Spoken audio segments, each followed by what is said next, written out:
सर्वनाम होता क्या है? देखिए जी, अगर मैं लिखता हूं, मैं अगर आपको यहां पे ये लिखता हूं कि भाई राम, या फिर राम की जगह मैं लिख देता हूं मोहन। मोहन अच्छा लड़का है। मोहन अच्छा लड़का है। मोहन प्रतिदिन सुबह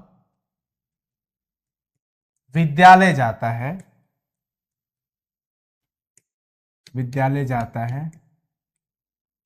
मोहन मोहन शाम में क्रिकेट भी खेलता है। क्रिकेट भी खेलता है। मोहन रात में अध्ययन भी करता है। अध्ययन करता है। अब आप सभी लोग देखिए बच्चों, मोहन अच्छा लड़का है, मोहन प्रतिदिन सुबह विद्यालय जाता है, मोहन शाम में क्रिकेट भी खेलता है, मोहन रात में अध्ययन करता है। ये वाक्य हमने लिखा है। हमने क्या लिखा है? वाक्यों को कई साथ जोड़ दिया है, जो कि निबंधात्मक रूप में जा रहा है। जैसे हम गाय पे लिख लिखते हैं, दुर्गा पूजा पे लिख लिखते हैं, बहुत सारे ऐसे टॉपिक होते हैं जिस पर हम लेख लिखते हैं, किसी अपने प्रिय लेखक पे लेख लिखते हैं। तो इस वाक्य में आप देख रहे होंगे कि हम मोहन के ही बारे में लिखे हैं। हम मोहन के बारे में लिखें कि भाई मोहन अच्छा लड़का है और मोहन प्रतिदिन सुबह विद्यालय जाता है, मोहन शाम में क्रिकेट खेलता है, मोहन रात को पढ़ाई भी करता है। लेकिन हमने मोहन जो है ये संज्ञा है हमारा, ये इस पूरे में कर्ता कौन है? मोहन है। मोहन हमारा संज्ञा है और यही कर्ता भी है। मोहन करता है, काम करने वाला क्या होता है साथियों? कर्ता कहलाता है।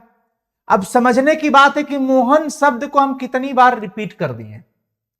मोहन शब्द को रिपीट कर दिए, और कोई बढ़िया जानकार व्यक्ति होगा तो कहेगा क्या बार बार कह रहे हो मोहन मोहन मोहन? भाई बोलो ना कि हाँ वह प्रतिदिन सुबह विद्यालय जाता है, वह शाम में खेलता भी है, शाम को पढ़ाई भी करता है वह। तो संज्ञा के बदले हम एक बार इसका इंट्रो देने के बाद इसके बदले हम एक शब्द प्रयोग करें जिससे कि बार बार रिपीटिशन ना हो, चीजें रिपीट ना हो। रिपीट ना हो मतलब, रिपीटिशन का मतलब पुनरुक्ति, दोहराने से हम बचें। हम दोहराने से बचें। हमारी इस लेख की सुंदरता उतनी अच्छी नहीं लग रही है जितनी हम इसको दोहराने से बचाएंगे तब अच्छी लगेगी। हम लिखेंगे मोहन अच्छा लड़का है, वह प्रतिदिन सुबह विद्यालय जाता है, वह शाम में क्रिकेट भी खेलता है, वह रात में अध्ययन करता है। मोहन शब्द यानी कि हम क्या कर रहे हैं? संज्ञा के बदले हम क्या कर रहे हैं साथियों? संज्ञा के बदले, संज्ञा के बदले, संज्ञा के बदले में हम कुछ एक शब्द का इस्तेमाल करेंगे और यही शब्द हमारा क्या कहलाएगा? सर्वनाम। देखो अगर आप इसके नाम को समझो, सर्वधन नाम। सर्वधन नाम, सर्व मतलब सब होता है और ये नाम, तो सभी नाम के बदले जिस हम शब्द का प्रयोग करेंगे उसी को क्या कहते हैं? सर्वनाम कहते हैं। क्या कहते हैं साथियों? सर्वनाम। सभी नामों के बदले में जिस शब्द का हम प्रयोग करेंगे उसे सर्वनाम कहते हैं। सर्वनाम आप समझ गए सभी लोग। जैसे हम संज्ञा के बदले, जैसे मोहन है तो मोहन के बदले हम क्या इस्तेमाल कर लेंगे? वह। जैसे राधा रहता, गीता रहती कि गीता अच्छी लड़की है, गीता प्रतिदिन सुबह विद्यालय जाती है, तो गीता के जगह पे हम क्या लिख लेते साथियों?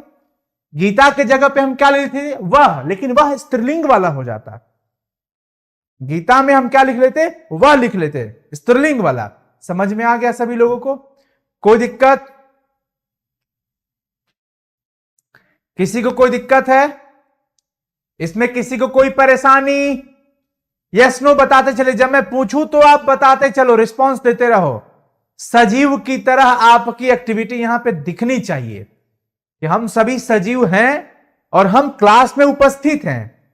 अगर आपका मेंटोर, आपका शिक्षक आगे से कुछ पूछ रहा है तो आप क्लास में जिंदा दिल उपस्थित हैं, ये आप अपने कमेंट में रिप्लाई करके बता सकते हैं। समझ में आया कि कोई दिक्कत नहीं है सर, या दिक्कत है सर हमें फिर से बताइए, जो भी बात है आप लिखिए, आप क्लास में उपस्थित है ये आप बताओ भाई। यस, तो ये हो गया हमारा सर्वनाम के बदले। सर्वनाम का मतलब क्या हुआ, हम नाम के बदले जिस शब्द का प्रयोग कर रहे हैं उसको हम क्या कहते हैं, सर्वनाम। उसको क्या कहते हैं साथियों, सर्वनाम। अब हम बात करें अगर हिंदी में, किसकी बात करें, समझिएगा सभी लोग कि सर्वनाम में संज्ञा के बदले तो आप सभी लोग समझ गए। हम अगर सर्वनाम में अगर बात करते हैं कि कुल कितने सर्वनाम होते हैं, कुल कितने सर्वनाम होते हैं, किसमें भाई, हिंदी में। हिंदी में कुल 11 सर्वनाम होते हैं, भेद नहीं, हम सर्वनाम की संख्या की बात करते हैं, हम भेद अलग पढ़ेंगे, हम भेद की बात यहां पे नहीं कर रहे हैं साथियों। मैं, तू, आप, यह, वह, सो, जो, कोई, कौन, कोई, कौन, क्या।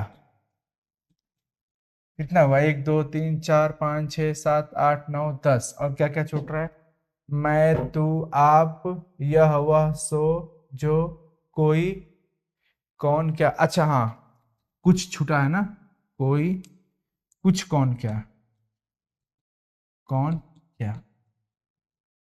ये हमारे सर्वनाम होते हैं। हिंदी में कुल सर्वनाम 11 होते हैं, भेद हम बाद में बात करेंगे बच्चों। मैं, तू, आप, यह, वह, सो, जो, कोई, कुछ और कौन, क्या, ये सब हो जाता है। अब आइए, हमारा टॉपिक होने जा रहा है सर्वनाम का कार्य। क्या हमारा टॉपिक होगा, सर्वनाम का कार्य। सर्वनाम का कार्य कि सर्वनाम जो है ये कौन सा कार्य कराता है हम लोग से, ये क्या क्या काम कराता है। सबसे पहली बात, आप सभी लोग जानते हैं कि यह किसी विशेष संज्ञा के बदले आता है और उस संज्ञा का बोध कराता है, और उस संज्ञा का बोध कराता है। बोलो हां या ना भाई। संज्ञा के बदले आप सर्वनाम का इस्तेमाल कर रहे हो ना, तो यह किसी विशेष संज्ञा के बदले आएगा और उस संज्ञा का बोध कराएगा। जैसे में हमने क्या पढ़ा कि भाई मोहन अच्छा लड़का है, मोहन अच्छा लड़का है, और फिर हम बाद में क्या लिखेंगे कि वह प्रतिदिन विद्यालय जाता है, वह प्रतिदिन विद्यालय जाता है। समझ आ गया साथियों। तो हमने यहां पर मोहन के बदले किस शब्द का इस्तेमाल कर लिया है, वह का। किसका इस्तेमाल कर लिया है, वह का। क्लियर है, कोई दिक्कत। अब इसी प्रकार से यह भी देख सकते हो कि मतलब मान लो हम लिख सकते हैं कि मोहन अच्छा लड़का है, मोहन अच्छा लड़का है।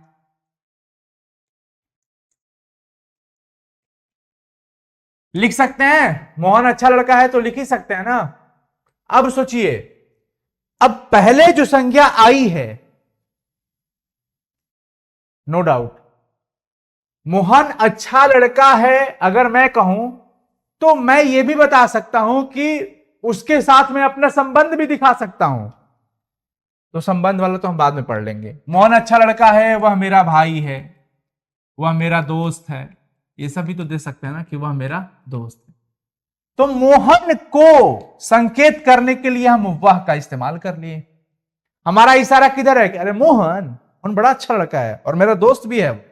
इस तरीके से बात होती है कि वह मेरा दोस्त है, तो उसके बदले में हमने किस शब्द को चयन किया, वह। दूसरी बात, आप सभी लोग जानते हैं कि इसी चीज में हम ये ऐड कर सकते हैं कि यह पुनरुक्ति। पुनरुक्ति का मतलब रिपीटिशन, दोहराने, पुनरुक्ति से बचाता है। यह शब्दों की पुनरुक्ति से बचाएगा और शोभा को बढ़ाता है। वही वाली बात हो गई, बार बार बार बार हम इस चीज को कि भाई हम लिख सकते हैं कि राधा राधा गीत गाती है, राधा सुंदर है। अब इसको बार बार राधा राधा क्यों लिखना? राधा गीत गाती है और राधा के बदले हम किसका उपयोग कर लेंगे कि वह सुंदर है, वह सुंदर है। तो यहां पर पुनरुक्ति से भी बचा दिया। बचा रहा है कि नहीं बचा रहा है बताएंगे सभी लोग, किसी को कोई दिक्कत? सर्वनाम जो होता है साथियों, आदर अनादर अथवा छोटे बड़े का बोध कराता है, छोटे बड़े का बोध कराता है। कैसे सर? देखिए जी, सर्वनाम में जो शब्द होते हैं ना, वो आदर सूचक भी होता है, अनादर भी हो सकता है, मतलब बड़े या छोटे के रूप में। देखिए मैं कहता हूं कि आप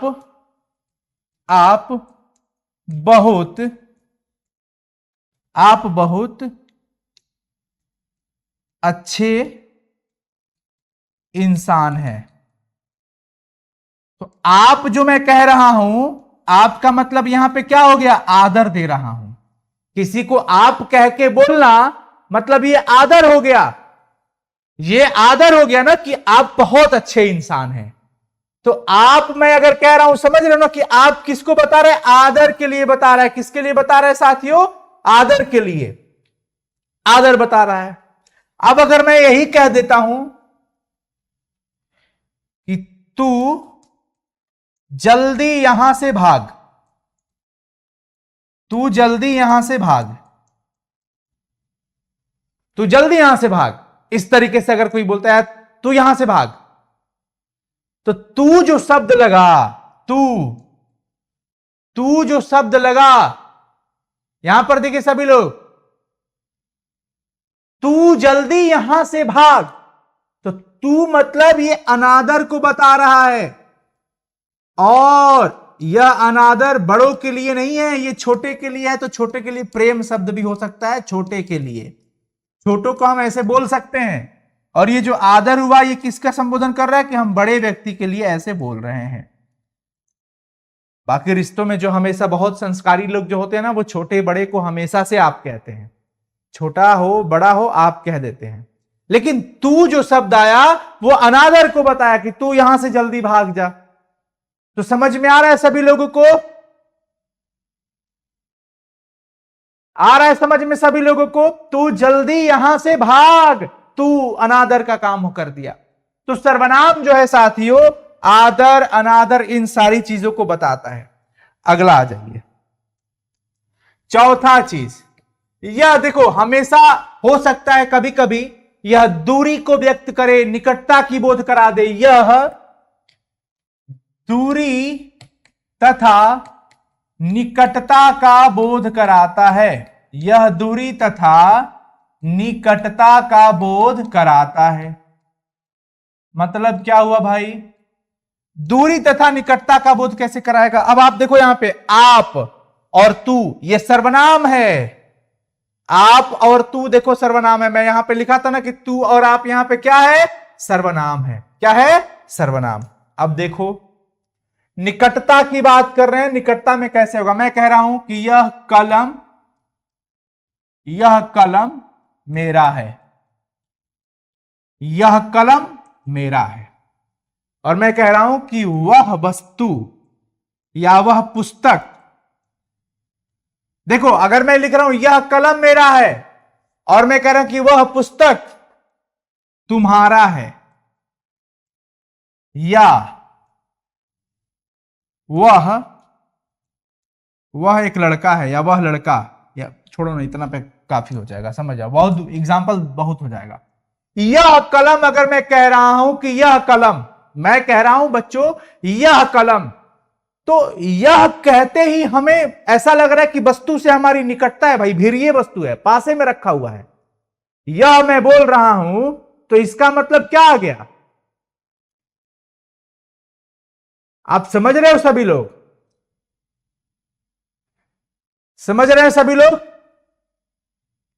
मैं कह रहा हूं कि यह कलम मेरा, मतलब यह कहने से हमें हमारे वस्तु के और बीच में निकटता आ रही है, लेकिन मैं कह रहा कि वह पुस्तक तुम्हारा है, वह मतलब डिस्टेंस पे है, मेरे से कुछ दूरी का बोध करा रहा है। वह लड़का जा रहा है, ये लड़के घूम रहे हैं, ये लड़के, ये मतलब अपने आसपास में, तो निकटता बता दिया। यहां पे किसका संबोधन हो रहा है? निकटता का संबोधन हो रहा है, निकटता का बोध है। किस शब्द से भाई? यह शब्द से। वह शब्द से किसका बोध हो रहा है? दूरी का बोध हो रहा है। किसका बोध हो रहा है? दूरी का बोध हो रहा है। समझ में आ गया क्या? सभी लोग बताइए फटाफट से, समझ में आ गया क्या? जल्दी बता दीजिए फटाफट, समझ में आ गई चीजें, हाँ या ना?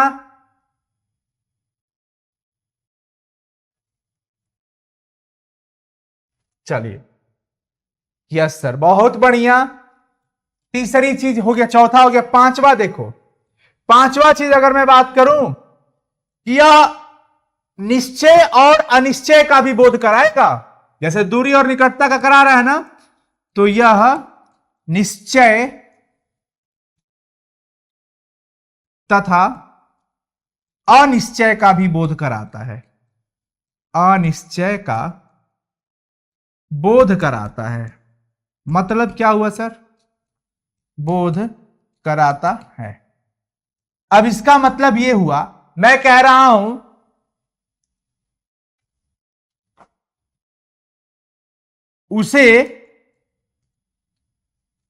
उसे यहां बुलाओ, उसे यहां बुलाओ, तो निश्चित हो गई कि भाई उसी को बुलाना है। उसे यहां बुलाओ, तो उसे से यह पता चल गया कि किसी को विशेष निश्चितता आ गई कि उसे ही बुलाओ, किसी और को नहीं बुलाना है, उसे बुलाओ। तो उसे से क्या हो गया कि निश्चय हो गया। यह हमारे निश्चय को बताता है, निश्चय का बोध करा रहा है। लेकिन अगर मैं कह दूं आपसे कि भाई किसी को भी, किसी को बुलाओ, किसी को बुलाओ, मैं कहता हूं किसी को बुलाओ, तो अब किसी में तो निश्चित नहीं हुआ ना, अनिश्चित हो गया कि भाई किसको बुलाऊं, तो किसी को बुलाओ, तो किसी से कोई खास नहीं हुआ, किसी से कोई खास नहीं हुआ। ये क्या हो गया प्यारे साथियों? ये हो गया हमारा अनिश्चय। क्या हो गया? अनिश्चय। तो सर्वनाम से ये किसी, उसे, ये सब क्या है? ये सर्वनाम है और निश्चय अनिश्चय का बोध कराता है। हिंदी में सर्वनाम की संख्या 11 होती है। अब उन सब का एक वचन में, बहुवचन में, कारक के हिसाब से अलग अलग शब्द की रूप होते हैं।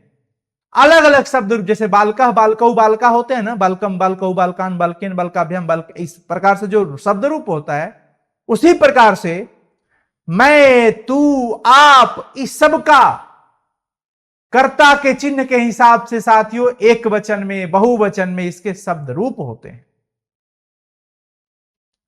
तो आप समझ गए सभी लोग? उसे यहां बुलाओ अगर मैं कहता हूं, या कहता हूं किसी को बुलाओ, तो इससे पता चल जाता है ना कि हां निश्चय हो रहा है कि अनिश्चय। इसके अलावा और ये क्या कर सकता है? और देखिए, यह संबंध भी जोड़ता है, यह संबंध भी जोड़ता है। जो मेहनत करेगा उसे ही फल मिलेगा, या मैं लिख देता हूं कि जो मेहनत करेगा सो फल पाएगा। जो मेहनत करेगा सो फल पाएगा। तो जो और सो जो आ रहा है ना, वो दो वाक्यों को जोड़ने का भी काम करता है। जैसे मैं कह दूं, एक होता है प्रधान वाक्य और एक होता है आश्रित वाक्य। प्रधान और आश्रित, मैं लिखता हूं जो मेहनत करेगा सो फल पाएगा, जो मेहनत करेगा तो फल पाएगा। अब बताइए कि फल पाएगा वाला जो वाक्य है, ये वाली पंक्ति, ये इस पर निर्भर है ना। सो फल पाएगा, कौन पाएगा भाई? जो मेहनत करेगा। तो ये वाली पंक्ति इस पर निर्भर कर गई, तो इसे आश्रित वाक्य कहेंगे और ये हमारा प्रधान वाक्य कहलाएगा। तो ये दोनों के बीच में जो और सो आकर के रिश्ते बना रहे हैं, संबंध बना रहा है। समझ पा रहे हैं सभी लोग कि जो मेहनत करेगा सो फल पाएगा। तो फल पाएगा वाला जो पंक्ति है यह किस पर निर्भर कर रहा है जी? इस पे। कौन फल पाएगा भाई? तो जो मेहनत करेगा, यानी यह पंक्ति इस पर निर्भर है। तो यह हमारा मेन वाक्य होगा। और जो पंक्ति निर्भर है उसे आश्रित, और जिस पर निर्भर है वो प्रधान। तो इनके बीच भी संबंध जोड़ने का काम करता है सर्वनाम, यानी कि संबंधवाचक जो सर्वनाम बनता है इसी से बनता है। आया समझ में?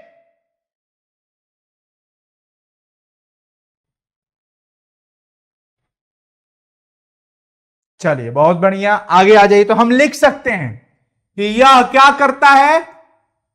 यह प्रधान वाक्य और आश्रित वाक्यों के संबंध को जोड़ता है, के संबंध को क्या करता है? जोड़ने का काम करता है। जैसे मैंने क्या कहा कि जो मेहनत करेगा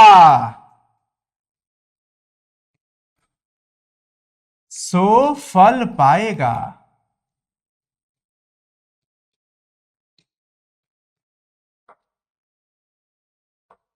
चलो अब ये देखिए, ये जो हमारा है ये कौन सा वाक्य हो गया साथियों? प्रधान वाक्य। और ये हमारा क्या हो गया? आश्रित वाक्य। आश्रित मतलब निर्भर होना, किसी पर डिपेंड करना। और यहां पर आप गौर करिए, जो और सो ये ऐसे शब्द है जो दोनों को क्या कर रहे हैं? जोड़ रहे हैं, जोड़ने का काम कर रहे हैं।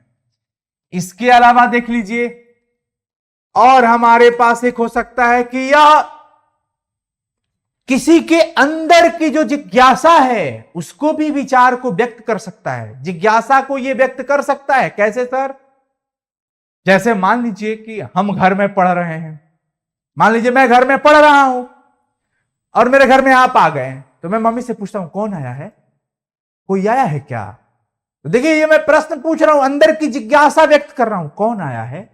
तो ये मैं पूछ रहा हूं, खुद मैं क्या कर रहा हूं? मैं पूछ रहा हूं।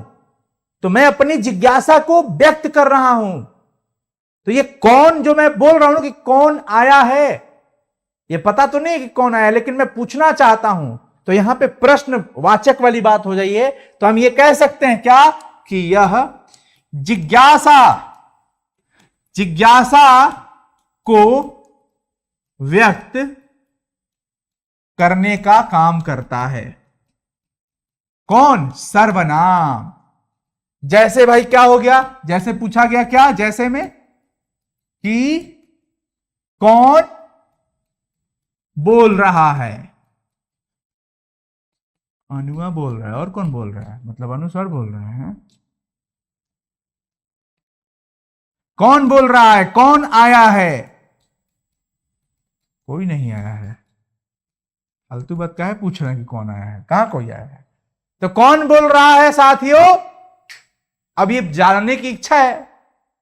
कौन आया है ये भी जानने की इच्छा है। आ गया समझ में? तो ये सर्वनाम का कार्य होता है। सर्वनाम जो है इन सारी चीजों को हमें बोध कराने का काम करता है। यह सर्वनाम का काम होता है। यह सर्वनाम का काम है कि यह किसी विशेष संज्ञा के बदले आता है। दूसरा, यह पुनरुक्ति से बचाता है और काव्य की पंक्ति की सुंदरता को बढ़ाता है। उसको भी हम क्या कहते हैं? सर्वनाम ही कहते हैं। क्लियर? क्लियर? यहां तक किसी को कोई दिक्कत परेशानी तो नहीं है? बताइए फटाफट से।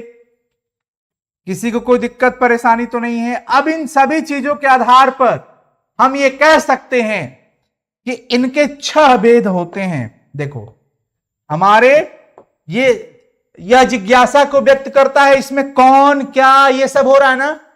वह क्या बोल रहा है, वह क्यों आया है। तो यह हमारा प्रश्न हमेशा इसीलिए होता है कि मैं कुछ, हमारे अंदर जानने की इच्छा है। मैं प्रश्न पूछ रहा हूं, तुम बताओ वह क्यों आया है, वह कहां जा रहा है।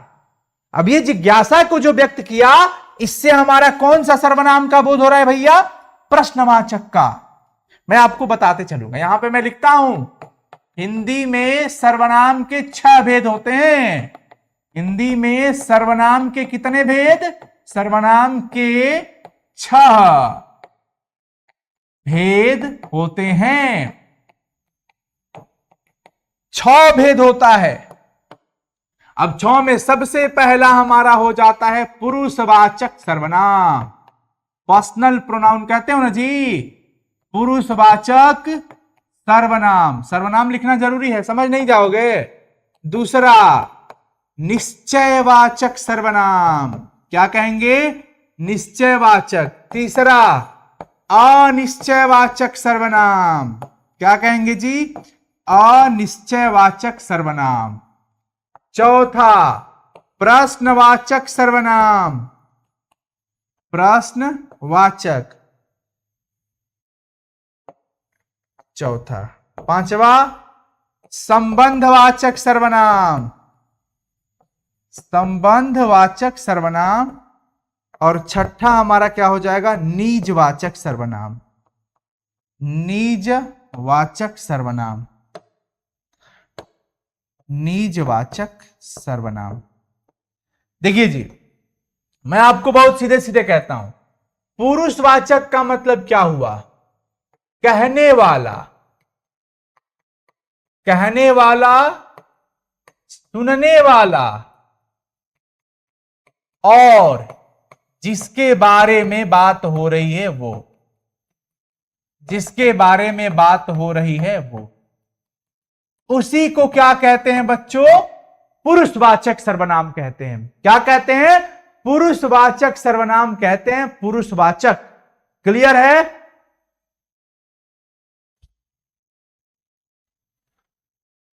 पुरुषवाचक सर्वनाम क्या कहते हैं? हम लोग पढ़े हैं ना, first person, second person and third person. कहने वाला, मैं कह रहा हूं तो मैं फर्स्ट पर्सन, पुरुषवाचक में हूं मैं, लेकिन फर्स्ट पर्सन हूं, प्रथम पुरुष हूं। और आप सुन रहे हैं तो आप सेकंड पर्सन हो गए।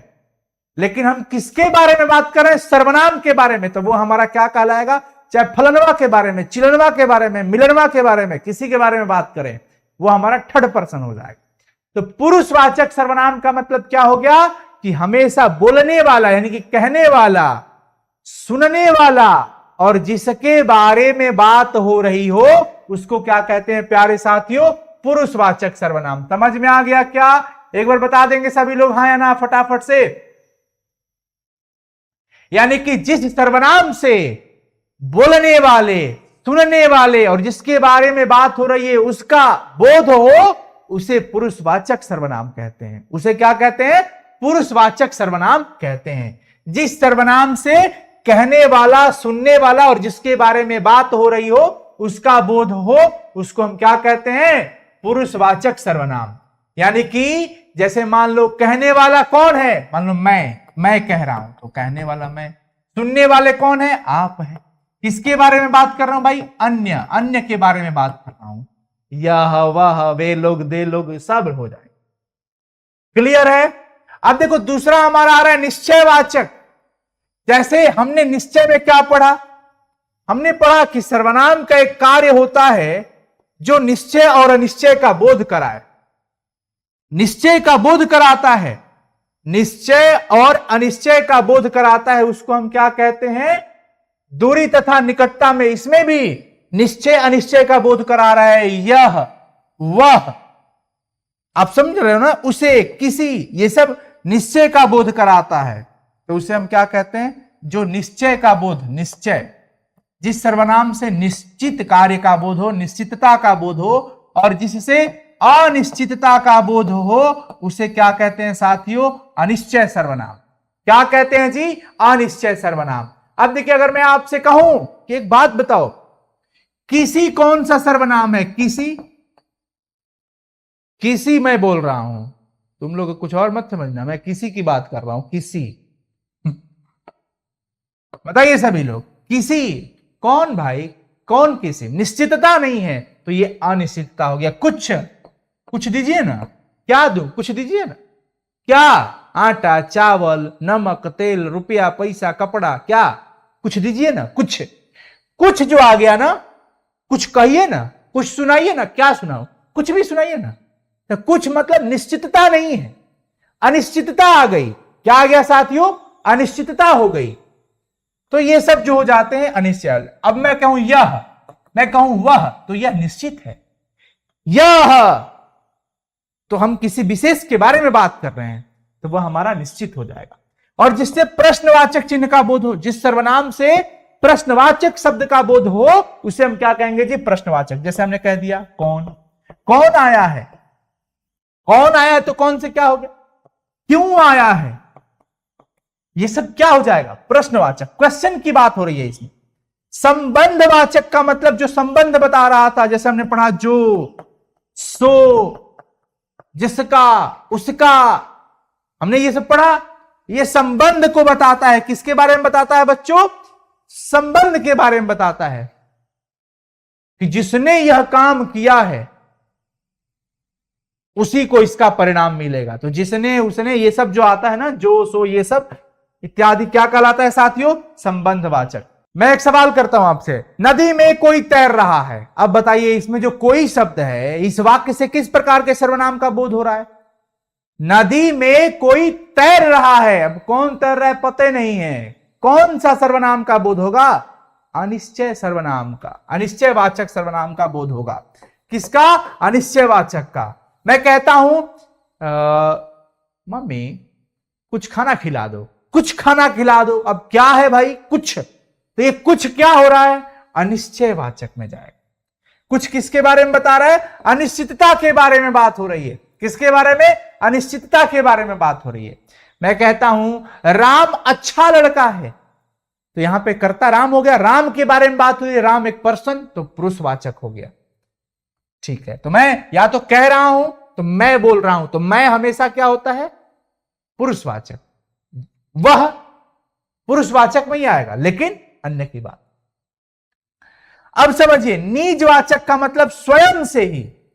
निज का मतलब आप, अपने आप, स्वयं। ये जो आप लगा है ना, ये स्वयं के अर्थ वाला लगा है, स्वयं वाला है। निज, निजी, निजी, मैं स्वयं का। नहीं नहीं, रहने दीजिए, मैं अपने आप चला जाऊंगा, मैं अपने आप चला जाऊंगा। यहां पे आप वो वाला आप नहीं है कि आप मेरे घर आइए, वो आप अलग है। वो आदर सूचक में वो आप अलग है, वो पुरुषवाचक सर्वनाम में जाएगा। लेकिन ये जो आप है ना, कि मैं अपने आप लिख लूंगा, मैं अपने आप दौड़ लूंगा, मैं अपने आप खा लूंगा, तो ये स्वयं के लिए जो लग गया, ये क्या हो गया बच्चों? ये हमारा कहलाएगा निजवाचक सर्वनाम। देखिए जी, सर्वनाम यही है। सर्वनाम कुल मिला के अगर मैं आपसे कहूं साथियों, तो यही है, यही सर्वनाम है। समझ में आ गया होगा आप सभी लोगों को। अब इसी का बस वही लंबा चौड़ा लिखना, बाकी आप लोग समझ ही गए हैं। अभी जितना सवाल हम सॉल्व कर पाए इस पे, उतना मजा आएगा। मुझे नहीं लगता आप लोगों को कहीं दिक्कत हुआ होगा। हमने प्रॉपरली अच्छे से चीजों को पढ़ा कि सर्वनाम का क्या कार्य होता है, क्या क्या चीजें ये बोध करा देता है। आदर अनादर वाली हमने बात करी, तो यहां पे आप उत्तम पुरुष के बारे में बता रहा है। पुनरुक्ति से बचाता है, ये भी हम किसी व्यक्ति के बारे में बात करते हैं तो वो भी हमारा उत्तम मतलब पुरुषवाचक सर्वनाम की बात करता है। ठीक है ना? किसी को कोई दिक्कत नहीं रहा इसमें? No problem. चलिए, अब इसका ये पीडीएफ मैं अपलोड कर दूंगा, आप लोगों को हेल्प मिल जाएगा, नोट्स वोट्स बना लीजिएगा अपना। बाकी प्रश्न जो हम सॉल्व करते हैं उसका पीडीएफ आपको मिल ही जाता है। बाकी एक लड़का जो है, एक बच्चा जो है, वो कह रहा है कि समरी दे दीजिए हिंदी वाला सर, तो ठीक है, वो बन रहा है, समरी सब अपलोड हो जाएगा। ठीक है, बाकी देखिए आप लोग को बहुत कंटेंट दिया जा रहा है लगातार। All the best, thank you so much साथियों। मुलाकात होगी फिर आप सभी लोगों से अगली क्लास में। तब तक के लिए बहुत बहुत शुक्रिया, धन्यवाद जुड़ने के लिए। और प्रतिदिन मेहनत करते रहिए, रिवाइज करते रहिए, हर एक चीजों को लिखने का प्रयास करते रहिए, अशुद्धि कम से कम हो। इस नेचर से, इस स्वभाव से लिखने का कोशिश करिए। All the best, thank you so much, bye, take care.